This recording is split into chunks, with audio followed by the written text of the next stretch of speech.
What if the greatest battles are won long before the first sword is raised? Sometimes a nation dies from fear before an enemy ever reaches its gates.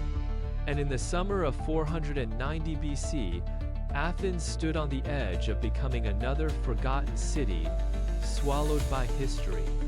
3 days before the battle, most Athenians still clung to a fragile hope. Maybe Persia would turn elsewhere. Maybe the storm was coming for someone else. Maybe they still had time.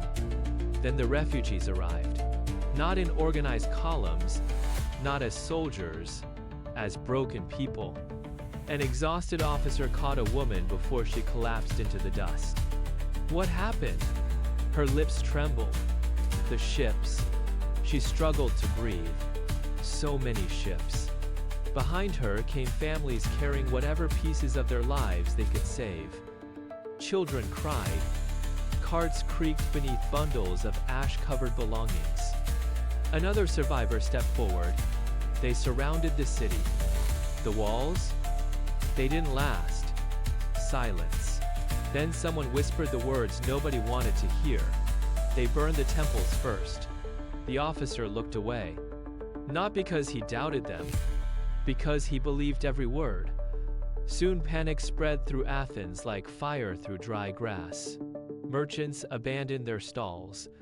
Citizens gathered in angry circles. Voices rose. Arguments became accusations. This is our fault. We should never have challenged Persia. Darius warned us. Fear has a way of searching for someone to blame. And when people are afraid, certainty becomes more attractive than truth. Then came the sound of galloping hooves. A scout burst into the city. His horse nearly collapsed beneath him. The crowd went silent. The man could barely speak.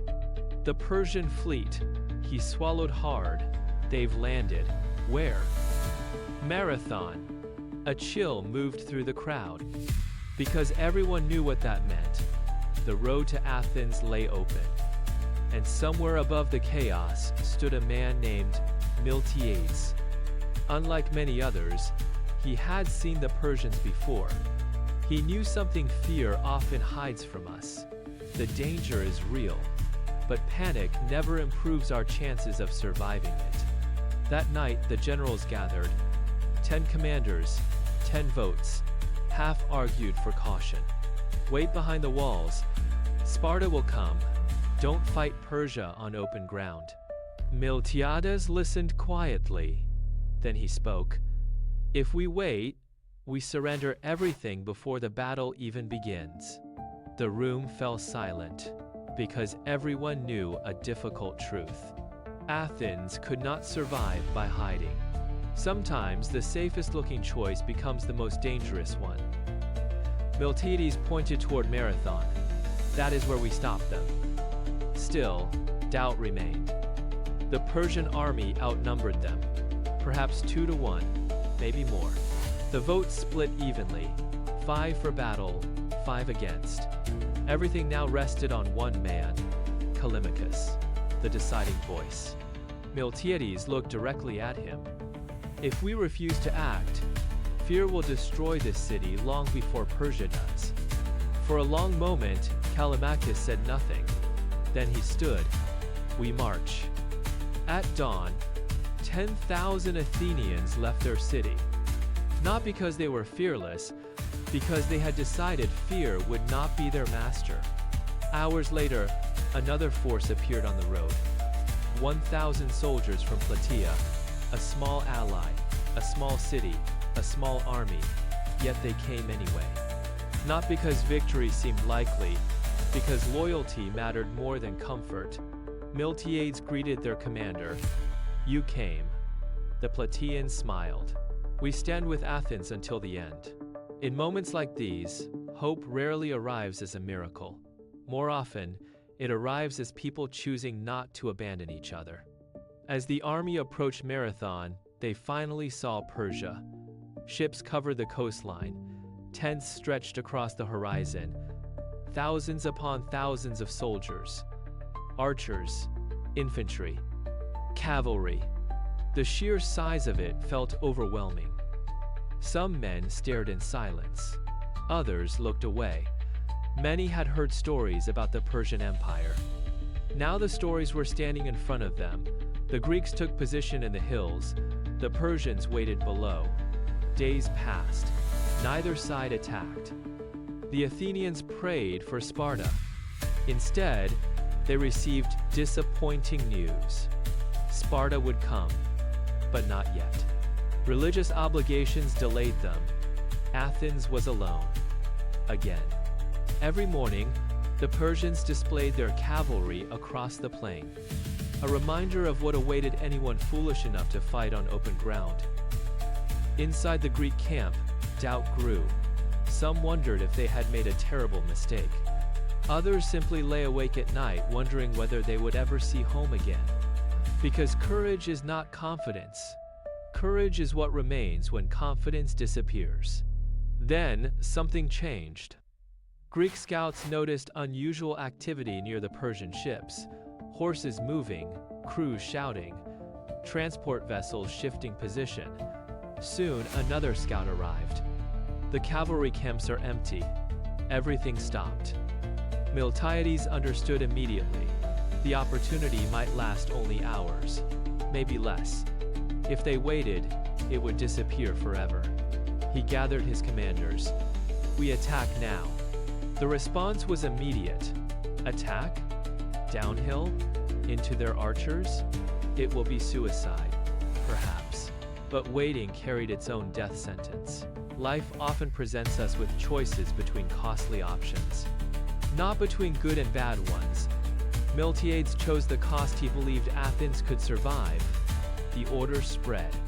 Prepare for battle. Across the plain, Persian commanders watched the Greeks descend from the hills. At first, the Athenians advanced steadily. Then suddenly, they ran. An entire army charging directly into a storm of arrows. Ancient historians recorded that the Persians thought the Greeks had lost their minds. Perhaps they had. Or perhaps they had simply reached the point where fear no longer mattered. The distance vanished. Bronze crashed into flesh. Spears shattered. Men disappeared beneath shields.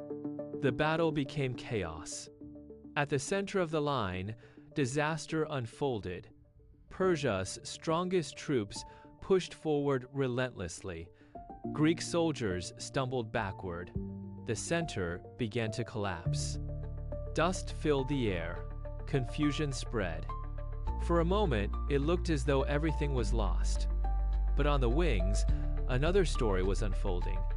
The Greek hoplites drove the Persian flanks backward, step by step, shield by shield. Then came the decisive moment. Instead of chasing retreating enemies, the Greek wings turned inward. The Persian center suddenly found itself trapped. Victory became panic. Order became confusion. Confidence became fear. The line broke. The Persians ran. Some fled toward the ships. Others disappeared into the marshes. The Greeks pursued them all the way to the sea. And against every expectation, they won. The impossible had happened. But Miltiades wasn't celebrating. Not yet. He looked toward Athens. The Persian fleet was already turning south. The city was still vulnerable. The army immediately marched again. Exhausted, wounded, barely able to stand. Yet they marched. Because unfinished victories have a way of becoming defeats.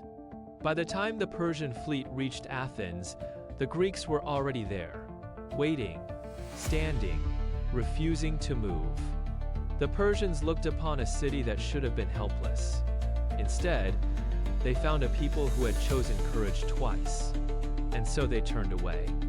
For the first time, the mighty Persian Empire had been defeated in open battle by a Greek army.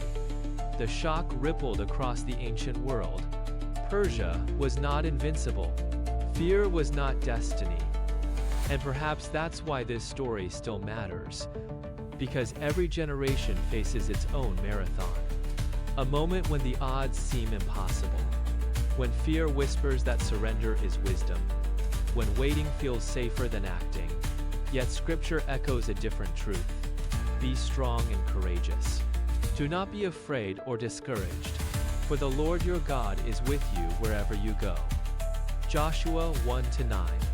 Notice what God didn't promise. He didn't promise easy victories. He didn't promise the absence of fear. He promised His presence. And sometimes that's enough. Because the people who change history are rarely the ones who feel fearless. They were the ones who decide that what they were standing for is greater than what they were afraid of. At Marathon, Athens discovered that truth, and the world would never be the same.